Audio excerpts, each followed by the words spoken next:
समदर्शी हैं, लेकिन यदि उनके जीवन के चरित्रों को देखा जाए तो महाराज समदर्शिता तो दिखाई ही नहीं पड़ती। बोले क्यों? तो यही है कि ईश्वर अंश जीव या विनाशी सब मेरे ही संतान है, चाहे वो दैत्य हो चाहे दानव हो, मानव हो चाहे दानव हो, देवता हो चाहे दैत्य हो। लेकिन पता चलता है कि देवताओं की तो रक्षा करते हैं, भक्तों की तो रक्षा करते हैं, दानवों का संहार कर देते हैं। बताइए ऐसा होता है क्या? बोले कि परीक्षित तू समझते नहीं हो। बाबा गोस्वामी तुलसीदास जी कहते हैं रामचरितमानस में, एक पिता के विपुल कुमारा, एक पिता के विपुल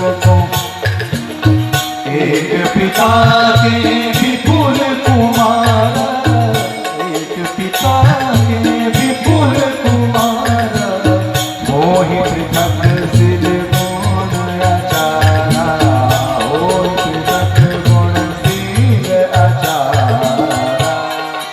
जिस प्रकार से एक ही पिता के दो चार पुत्र हों, एक पुत्र एकदम सज्जन मिल जाए और एक पुत्र भयंकर दुष्ट बन जाए, तो पिता क्या करता है? सज्जन पुत्र को तो बड़े ही सराहना से, प्यार से, दुलार से उसको रखता है। यदि दुष्ट पुत्र हो तो उसको भैया मार से उसको रखता है, दो चार लपड़ा लगाता है, फिर शांत कर बैठाता है।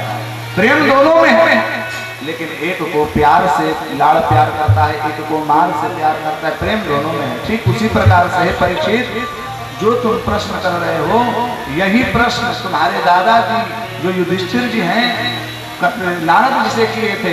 जब शिशुपाल का वध भगवान श्री कृष्ण अपने सुदर्शन चक्र से किया, क्योंकि शिशुपाल वो था प्रतिदिन भगवान की गाली देता था।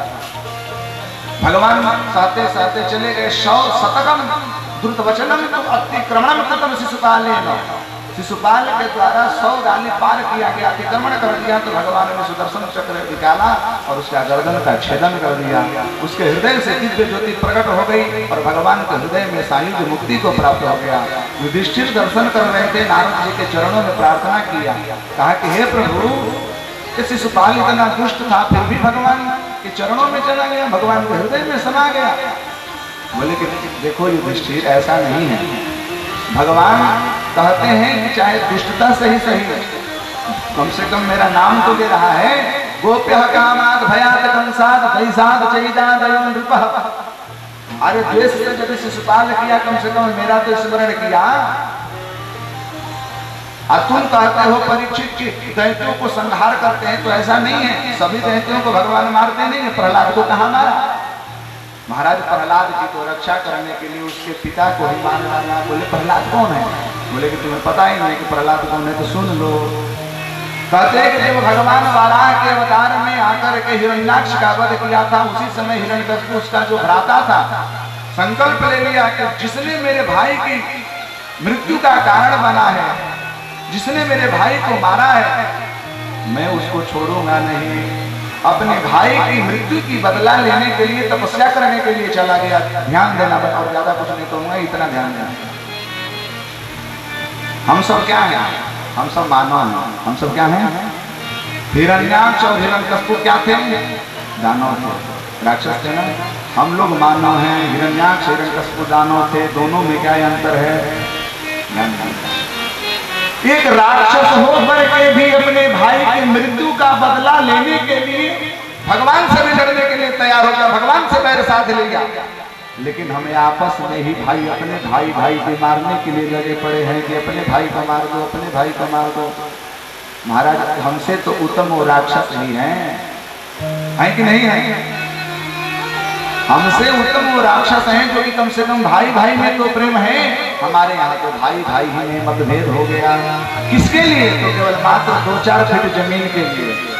हमारे गांव के बाजू में एक गांव है, जिस गांव में मैंने अपने प्रत्यक्ष श्रवण किया, देखा तो नहीं लेकिन सुना कि दीवार होता है ना 10 इंची का दीवार, तो बंटवारा तो जमीन में हुआ ही हुआ, दीवार में भी बंटवारा हो गया कि 5 इंच तुम्हारा और 5 इंच मेरा। अब महाराज बात हुई थी पटिया रखने के लिए।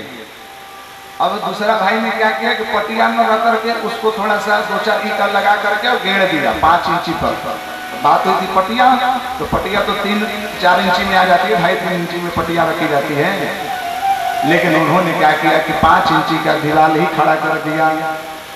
सच घटना में बता रहा हूं। दूसरा भाई ने क्या किया, बंदूक गांव में तो होते हैं छोटे छोटे कट्टा होता है, सुना नहीं, केवल बात इतना बोला कि इधर साहब क्या किया है, बोले कि कुछ नहीं किया, मैं अपने जमीन पर अपना ईटा रखा हूँ। बोले कि बात हुई कि पटिया रखने के लिए तूने ईटा क्यों रखा, मार दिए गोली, अपने भाई को ही गोली मार दिया, किस लिए, केवल मात्र ईट रखने के लिए, 5 इंची के लिए।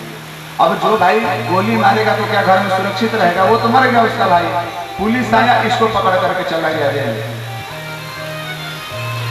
नहीं गया नहीं, जो बाप मारा था ना उसके बेटा को पता लगा कि मेरा चाचा तो मेरे पिता को मार दिए, तो बेटवा भी मार दिया अपने चाचा को, तो दोनों भाई लटक गए। अब जब बेटवा मार मारा अपने चाचा को, तो बाप गया, चाचा गए और बेटा गया जेल में। अब बताओ कि 5 इंची की जमीन पर कौन मकान बना करके कौन रहेगा उसमें। साधु मन्ये सुरवर यदेहिनां सदा समुद्विग्न धियाम सतग्रहा हित्वात्मपाकं गृहमन्धकूपं वनं गतो यद हरिमाश्रयेत। हे पिताजी, मैंने अपने जीवन में यही देखा कि ये जितने संसार हैं ये संसार अंधकूप है, हम लोग जो जीव हैं उस अंधकूप में पड़े हुए हैं जिससे उसकी मुक्ति नहीं होने वाली। मैं तो पिताजी यही समझा कि गृहम वनम गतो हरिमाश्रयेत, घर को छोड़ करके जंगल में चले जाओ और भगवान को भजन करो। हिरण्यकशिपु ने कहा कि किसका भजन करने के लिए बोल रहा है, बोले भगवान का। क्या, बोले भगवान का एक लपड़ खींच। बोला कि तुझे पता है ना कि भगवान मेरा शत्रु है, मैं पूरे गांव में ढिंढोरा पीट रखा हूं कि कोई भी भगवान का नाम लेकर उसका गर्दन काट दूंगा, और मेरे घर में ही कह रहा है कि भाई भगवान का जप करो, तो मुझे सिखाना है। गुरु को बुलाया गया, बोले कि बताओ इनको क्या पढ़ाया है आप लोगों ने, लग रहा है कि मेरा साम्राज्य को नाश करने के लिए आप लोग कुछ नया बीज डाल रहे हो। बोले कि थर-थर कांप रहे। बोले ना ना ना, आपके सिलेबस में है ही नहीं, शिक्षा पद्धति से ही तो बालक का निर्माण होता है, बालक नास्तिक भी बनता है और आस्तिक भी बनता है शिक्षा की प्रणाली से। अब तो हमारे प्रणाली में समाप्त हो गया। मुझे आज भी याद है जब मैं गांव में पढ़ता था 8वीं क्लास में, तो उसमें 6ठी क्लास में एक लगी हुई थी रामायण की किताब। रामायण की किताब हमारे 6ठी क्लास में लगी थी। अब तो महाराज कुछ किताब ना गीता ना भागवत ना रामायण ना कुछ लगा ही नहीं है। लोगों को केवल तो इधर का बात उधर, उधर का बात इधर दिया। कहानी हिंदी की पुस्तक क्यों बनती है, हिंदी का ज्ञान देने के लिए। हिंदी का ज्ञान जरूरी नहीं, हिंदी का ज्ञान ये जरूरी नहीं है कि रामू का कहानी सुनाओगे तो ही हिंदी का ज्ञान होगा, राम जी का भी कहानी सुना दोगे तो हिंदी का ज्ञान हो जाएगा। तो हम लोगों के बच्चों को सिखाया जाता बाबर महान है तो ये महान है तो वो महान है, लेकिन एक इसीलिए नहीं सिखाया कि रामचंद्र जी कितने मर्यादा पुरुषोत्तम श्री राम थे। बोलिए भक्तवत्सल भगवान की जय, सच्चिदानंद भगवान की जय। पुनः गया पढ़ने के लिए। दूसरा जब परीक्षा हुई, वार्षिक बुलाया है, हिरण्यकशिपु ने बोला बेटा अब बता तूने क्या पढ़ा। प्रहलाद ने कहा कि मैं बस केवल नवधा भक्ति का ज्ञान प्राप्त किया हूँ। तो पिताजी बोले कौन कौन। श्रवणम कीर्तनम विष्णु स्मरणम पाद सेवनम अर्चनम बंधनम दासम सख्यमात्म निवेदनम। हे पिताजी, मैंने 9 महीना में 9 भक्ति सीख ली। प्रथम भक्ति संतन कर संगा, दूसरी रति मम कथा प्रसंगा। भगवान की कथा को सुनो, भगवान की सेवा करो। भगवान भगवान जिम ही बोलना प्रारंभ किया तो 2-4 लपड़ खींचने लगा। हिरण्यकशिपु एकदम आंख लाल लाल करके बोला कि तुझे पढ़ा कौन रहा है। बोला गुरु जी को। अब गुरु जी आगे गुरु जी के गला पकड़ लिया कि सच बताओ आप लोग झूठ बोल रहे, इसको पढ़ा कौन रहा है, इसका दिमाग कौन दे रहा है। गुरु जी थर-थर कांप रहे, बोले ना मतिर्न कृष्णे परतः स्वतो वा मिथो विपत्ति गृह प्रतानाम। सप्तम स्कंद का श्लोक है कि मतिर्न कृष्णे परतः स्वतो वा मिथो विपत्ति गृह प्रतानाम आदान गोभीर विशताम तमिश्रम पुनः पुनश्च विचरणा। प्रहलाद जी कह रहे हैं हे पिताजी, आप सोच रहे हो कि मुझे कोई सिखा रहा है, तो ऐसा नहीं है। मतिर्न कृष्ण परतः स्वतो, भगवान की चरणों में भक्ति न अपने से लगती है न किसी के जबरन लगाने से लगती है। मैं जबरदस्ती यदि आपको माला दे दूं कि जब कर लो तो आप बैठ करके जब नहीं कर सकते। महाराज नैसर्ग की यो यम मतिरस्य राज अस्य बालकस्य मति एवं नैसर्गिकः। हे हिरण्यकशिपु, इसकी जो मति है ये नैसर्गिक ही है। नैसर्गिक बोले तो क्या, ये पूर्व जन्म से ही लेकर के आया है कि नहीं कल्याण कृत कश्चिन दुर्गतिम तात गच्छति प्राप्य पुण्याम कृताम लोकाम सिद्धा शाश्वती समान। गीता जी के 6वें अध्याय। ये नैसर्गिक है, जो हम लोग पूर्व जन्म में जितने कर्म करते हैं वो हमारे इस जन्म में आते हैं। अभिमन्यु का नाम सुने ही होंगे। जितने युद्ध में लड़ने वाली जितनी भूमिका थी ये सब उसको ज्ञान हो गया था। ये बालक जो है तयाजु के गर्भ में ही भगवान का नाम जपना प्रारंभ कर दिया। हिरण्यकशिपु एकदम आग बबूला हो गया, अब इसको छोड़ने वाला नहीं हूं भाई, अब इसको मारूंगा। अस्मिन कुसुम बने कुले कंटकः कथम ध्रुवायते। हमारे इस कुसुम वन में ये कांटा कहां से लग गया। अपने कुल को कुसुम कह रहा है कि हमारा जो कुल है वो कुसुम वन है। ये जो प्रहलाद है वो कांटा है, कहां से आ गया भाई, इसको कांटा को तोड़ दो। हाथी को बुलाया, हाथी से कुचला गया, लेकिन बाल न बाका पर सतही जो जग बैरी होए। भगवान का यदि सतत चिंतन करते रहेंगे भैया, आपकी रक्षा भगवान करते चले जाएंगे। भगवान उसकी पग पग पर रक्षा की है। हाथी से कुछ लाया गया, पहाड़ से पटका गया महाराज, यहाँ तक कि होलिका को लेकर के गोद में बैठा करके जला दिया गया। फिर भी भगवान की कृपा से प्रहलाद जी की एक बाल बाता भी नहीं हो पाई। बोले भक्त प्रहलाद महाराज की जय। जितने लोग मिले उसके मित्र ने समझाया, कह रहे प्रहलाद इतना तुझे परिताड़ना करी जा रही है, क्यों नहीं भगवान का नाम छोड़ दे। बोले किसमें है, बोले कहाँ है, तो चल आज तेरा परमात्मा को ही तोड़ दे रहा हूँ। वो निकाला गदा और जिम ही महाराज उस खंबे पर जिम ही प्रहार किया। महाराज गड़ गड़ गड़ गड़ करते हुए वहां पर नृसिंह भगवान प्रकट हो गए। बोलिए नृसिंह भगवान की। एकदम आंखें लाल, एकदम तर तर तर करके गरज रहे हैं महाराज। और प्रहलाद है वो भी डर गया। हिरण्यकशिपु के नेत्र उलट गए। बोले ये कौन है, कहां से आया। भगवान नरसिंह जी ने उसको अपने जंघा पर बैठाया। समस्त उसके जितने आशीर्वाद जो वरदान प्राप्त किया था सब वरदान उसको याद दिलाया कि तू तो बोला था कि नान्तर दीवा ननकदम अन्य समाद पिचाय ही नान्तर वही दीवानकदम अन्य समाद पिचाय ही ना भूमो ना मरो मृत्यु न नरई न मृगरीरपि। ऐसा वरदान उसको प्राप्त था कि न बाहर मरेगा, न अंदर, न भूमि पर, न आसमान में, न किसी दिन, न किसी रात में, न किसी अस्त्र से, न शस्त्र से। भगवान ने कहा कि देख ले मुझे। थर थर कांप रहा है। भगवान ने समय को पा करके उसके उदर में ही उसके छाती में अपने नख डाल करके उसके पेट को विदीर्ण कर दिया। बोले नरसिंह भगवान की जय। प्राणांत हो गया महाराज। हिरण्यकशिपु का उद्धार हो गया। थर थर कांप रहे समस्त देवी देवता। प्रहलाद जी गए हैं भगवान के चरणों में स्तुति की है। प्रहलाद की स्तुति बड़ी अद्भुत स्तुति है, बड़ा सुंदर स्तुति है। कभी समय मिलेगा तो बढ़िया से सुनाऊंगा। हमारे में 2 कमियां हैं, आगे बता दे रहा हूँ। या तो मुझे कहानी कहने नहीं आती है। सच्चिदानंद भगवान।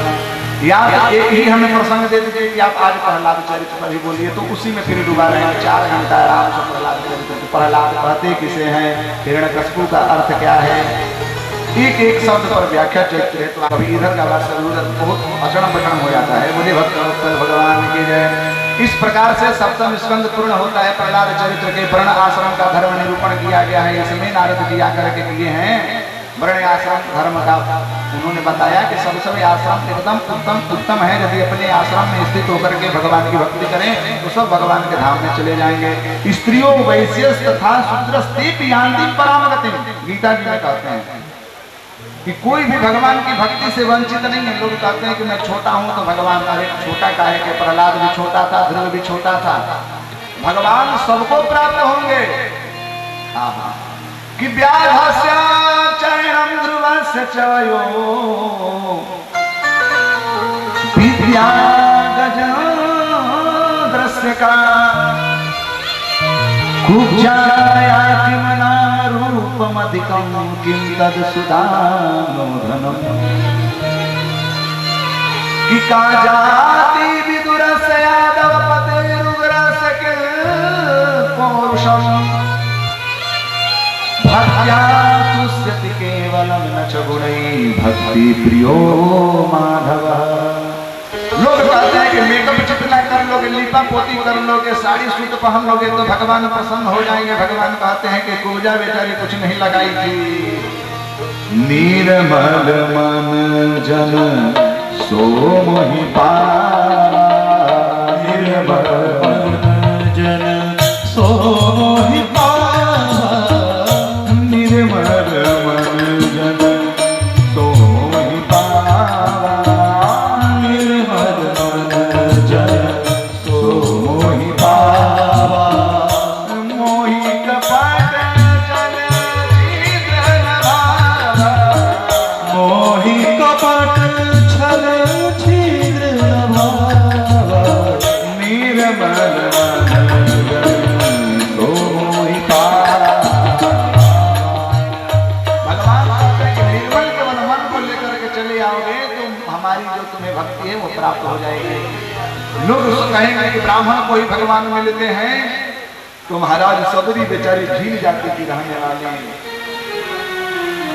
भगवान को उसको नवधा भक्ति को दर्शन करा दिए कि सुनहु भावनी भगति मैंने भगति कर नाता, मेरे से तुम भक्ति की नाता करो। कह रही कि अधम दे अधम अधम यति नारी, मैं अधम से अधम और उससे भी अधम में हूँ, मैं आपकी भक्ति कैसे कर पाऊंगी। भगवान उसको भी मिल गए, सबरी को मिल गए। लोग बोलते हैं धनवान को मिलते हैं, तो विदुर जी को तो खाने के लिए कुछ नहीं था। विद्रस्य किम धनम, विदुर के पास क्या धन था महाराज, विदुर जी के पास कुछ नहीं था, फिर भी विदुर जी के मिल गए भगवान। तो भगवान की भक्ति समस्त लोगों को मिलती है। दिव्य उपदेश दिए हैं, दिव्य ज्ञान दिए हैं, अष्टम स्कंद में प्रवेश करते हैं, क्योंकि भगवान का जन्म उत्सव भी मिलता करना है हम लोगों को। अष्टम स्कंद में मनवंतरों का वर्णन है। प्रत्येक मनवंतर में 14 मनवंतर होते हैं। प्रत्येक युग में मनवंतर बदलते रहते हैं। प्रत्येक मनवंतर में भगवान अवतार ग्रहण करते हैं। एक मनवंतर है जिस मनवंतर में भगवान गज और ग्राह को मुक्त करने के लिए हरि का अवतार लिया। बोले हरिनारायण भगवान की। बोले कि ये गजग्राह कौन थे, बोले कि गजेंद्र जो है वो त्रिकूट पर्वत पर विचरण करने वाला एकदम मतवाला हाथी का आनंद लेता था अपने गृहस्थियों में।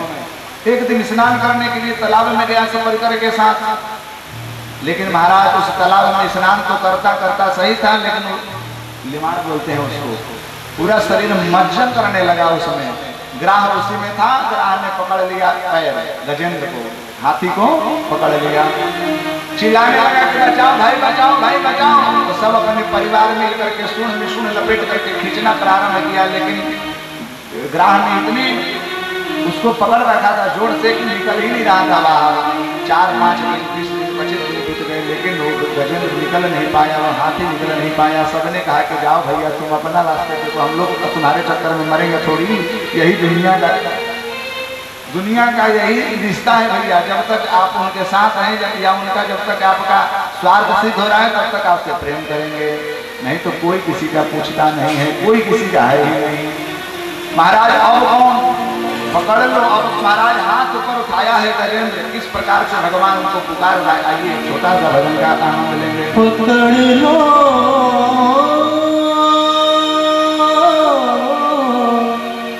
पकड़ लो हमारी, नहीं तो डूब जाएंगे। पकड़ लो बाहर घुराई, नहीं तो डूब जाएंगे। पकड़ लो बाहर घुराई, नहीं तो डूब